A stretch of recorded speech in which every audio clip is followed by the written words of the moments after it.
Assalamualaikum warahmatullahi wabarakatuh. Shalom, Om Swastiastu, Namo Buddhaya, salam kebajikan bagi kita semua. Yang terhormat kepada para penyelenggara dan juga para panitia Senpisfum tahun 2025, saya Safra Izabila dari Program Studi Geografi Fakultas Ilmu Sosial dan Hukum Universitas Negeri Jakarta dengan rekan saya Zahra Nurul Septiani, Afilia Cartinisi, Natalia Stefani Kristianto, Aulia Sari, dan juga Bapak Ilham bin Mataburu ingin mempresentasikan hasil artikel kami dengan judul Analisis Pola Persebaran Pusat Kesehatan Masyarakat di Kabupaten Lombok Tengah, Nusa Tenggara Barat dengan menggunakan metode Nearest Neighbor Analysis atau NNA. Sebelumnya kita perlu tahu bagaimana sih latar belakang dari topik yang akan kita ambil. Jadi pembangunan kesehatan merupakan bagian dari pembangunan nasional yang bertujuan meningkatkan kesadaran, kemauan, dan kemampuan hidup sehat bagi setiap orang agar terwujud derajat kesehatan masyarakat yang setinggi-tingginya. Kesehatan merupakan keadaan sehat baik secara fisik, mental, spiritual, maupun sosial yang memungkinkan setiap orang untuk hidup produktif secara sosial dan juga ekonomis. Kesehatan menjadi hak yang harus didapatkan bagi semua orang. Pemenuhan akan pelayanan kesehatan yang optimal akan berpengaruh pada kualitas masyarakat suatu negara. Kabupaten Lombok Tengah sebagai salah satu wilayah di Provinsi Nusa Tenggara Barat atau NTB memiliki 12 kecamatan dengan total 28 puskesmas. Tetapi kondisi geografis yang bervariasi dan distribusi penduduk yang tidak merata menjadi tantangan tersendiri dalam pemerataan layanan kesehatan. Ketidakseimbangan distribusi fasilitas pelayanan kesehatan dapat menyebabkan kesenjangan akses, khususnya bagi masyarakat yang tinggal di daerah terpencil. Oleh karena itu, penting untuk mengkaji sejauh mana pola persebaran fasilitas puskesmas telah mencerminkan prinsip pemerataan layanan kesehatan. Dengan penelitian ini dilaksanakan di Kabupaten Lombok Tengah, Provinsi Nusa Tenggara Barat, yang secara geografis terletak pada koordinat antara 8 derajat 70 detik hingga 8 derajat 50 detik lintang selatan, dan 116 derajat 10 detik hingga 116 derajat 30 detik bujur timur. Kabupaten ini merupakan bagian dari Provinsi Nusa Tenggara Barat dan secara administratif terdiri dari 12 kecamatan. Selanjutnya untuk metode penelitian. Penelitian ini menggunakan pendekatan kuantitatif dengan fokus pada analisis spasial. Alat dan data yang digunakan dalam penelitian ini untuk menganalisis pola distribusi puskesmas di Kabupaten Lombok Tengah adalah sebagai berikut. Yang pertama ada tabel alat penelitian. Alat yang digunakan laptop yang digunakan untuk pengolahan data dan analisis hasil penelitian. Yang kedua ada ArcGIS 10.8 atau ArcGIS Pro, software yang digunakan untuk analisis spasial dan pelaksanaan Nearest Neighbor Analysis atau NNA. Yang kedua, ada tabel bahan penelitian. Nah, bahan penelitian atau data penelitian yang digunakan yang pertama SHP Kabupaten Lombok Tengah, digunakan untuk membuat batas wilayah administratif Kabupaten Lombok Tengah. Yang kedua, ada SHP titik lokasi puskesmas. Data titik lokasi puskesmas yang berjumlah 28 titik digunakan untuk analisis pola distribusi NNA.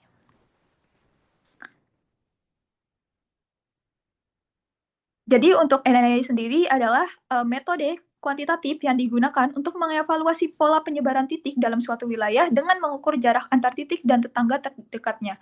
Perhitungan nearest neighbor analysis didasarkan pada perbandingan antara jarak rata-rata antar titik yang terdekat dengan jarak rata-rata yang diharapkan jika titik-titik tersebut tersebar secara acak. Rumus indeks yang digunakan adalah sebagai berikut.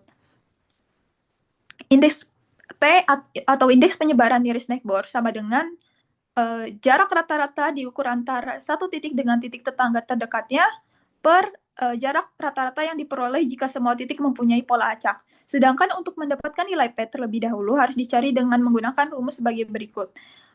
P sama dengan N per A. P adalah kepadatan titik dalam kilometer persegi, N jumlah titik, dan A luas wilayah dalam kilometer persegi.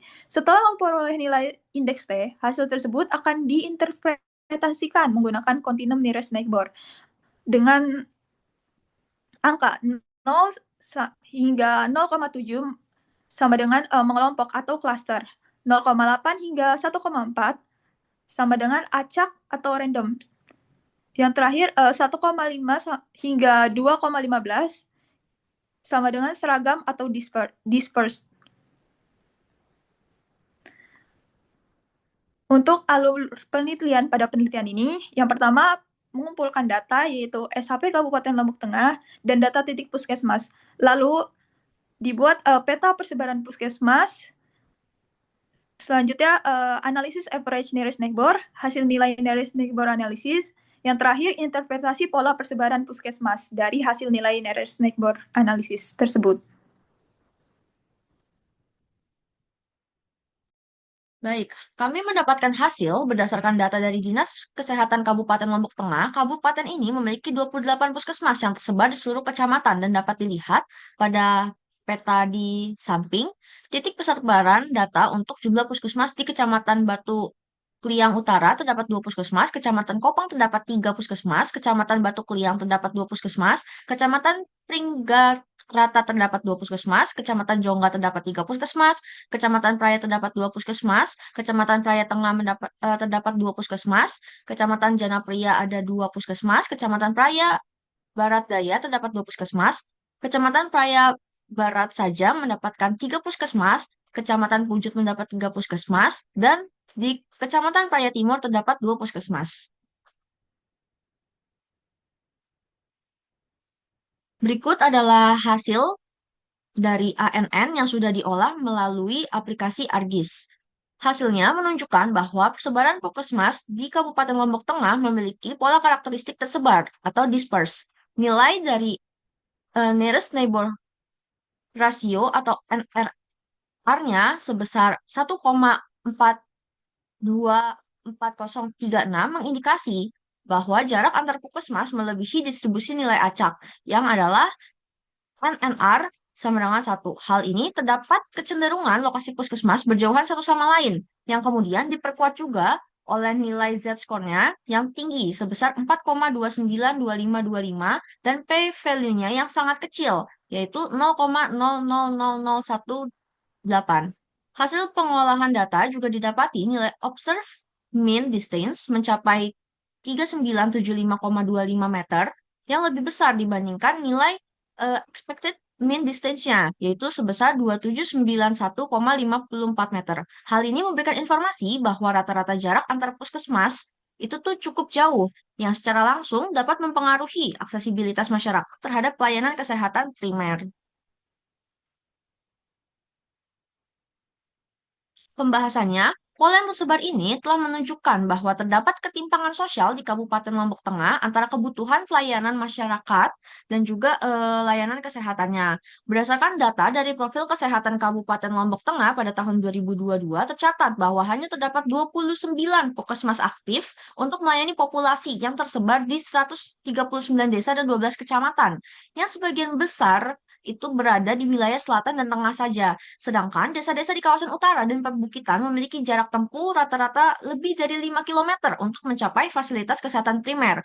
Hal ini didasarkan pada data dari Dinas Kesehatan Lombok Tengah tahun 2022, di mana rasio ini dapat dikatakan sangat rendah dan tidak sebanding dengan luas wilayah dan jumlah penduduk yang terus meningkat di wilayah Lombok Tengah.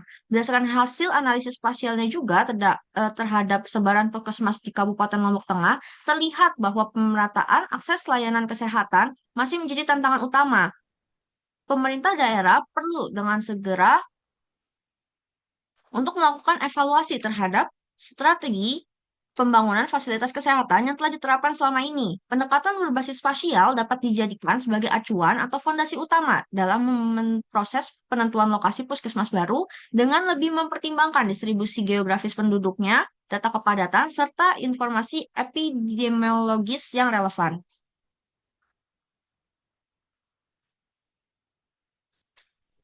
Baik, jadi kesimpulan dari seluruh artikel yang telah dipresentasikan, analis terkait pola persebaran puskesmas di Kabupaten Lombok Tengah didapatkan hasil pola dengan karakteristik tersebar atau disperse dan signifikan, walaupun tidak merata, bukan acak atau random atau mengelompok cluster.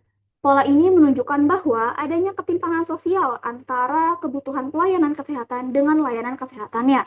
Kondisi ketimpangan ini akan mengalami dampak yang serius, terutama bagi masyarakat yang tidak mampu apabila tidak ditangani secepatnya.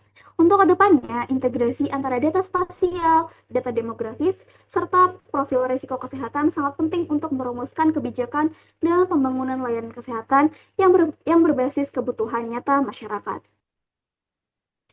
Baik, terima kasih atas kesempatan yang telah diberikan oleh para penyelenggara Senpisong tahun 2025. Sekian presentasi dari kami, kurang lebihnya mohon maaf. Assalamualaikum warahmatullahi wabarakatuh.